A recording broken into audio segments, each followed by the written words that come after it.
एक और field marshal था जो असली फील्ड मार्शल था, जो एक्चुअली जंग जीता था, प्रॉपर जीता था, और ये हिंदुस्तानियों का फील्ड मार्शल था। इसका नाम था सैम मैनेक्शॉ।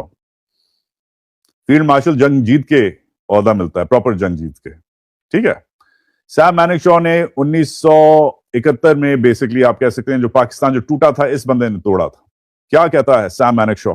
गौर से सुने पाकिस्तान फौज के अफसरों के बारे में। किस्सा सुनाता है कि मैं जब गया उस कैंप में जिसमें हजारों पाकिस्तानी फौजी कैदी थे, जो पीओडब्ल्यू कैंप था, प्रिजनर ऑफ वॉर कैंप था, तो उसमें मैंने क्या किया, किस किस से हाथ मिलाया और फिर मैंने क्या देखा, वॉच। मैं जब एक कैंप में गया तो वहां सब सूबेदार मेजर और सरदार थे। तो जब मैं गया, मैंने सूबेदार मेजर साहब, पाकिस्तान सूबेदार मेजर साहब के हाथ मिलाया। मैंने कहा साहब मैं देख सकता हूँ? आप कहते साहब देखे।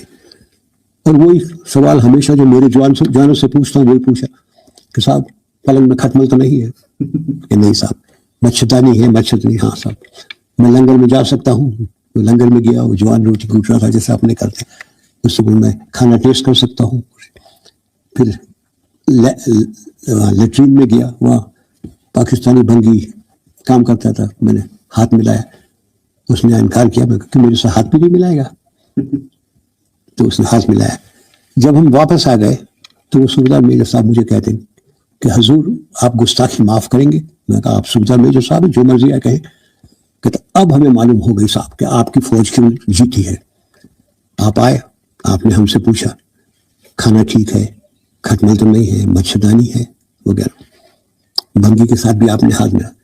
हमारे साहब लोग ऐसा नहीं करते, वो अपने आप को नवाबजादे समझते हैं। वो अपने आप को नवाबजादे समझते हैं। पाकिस्तान फौज के एक हवलदार मेजर ने, मतलब एक जेसीओ ने, जो अफसर नहीं होता बेचारा, ने ये बोला। आज जेसीओ शहीद हुए हैं। आज ये जेसीओज और एनसीओज के साथ ये हो रहा है। आप देख सकते हैं इस फहरिस्त में एक भी अफसर इस ट्रेन में नहीं था। अफसर क्यों ट्रेन में ट्रैवल करेगा? वो अफसर है, नवाब है।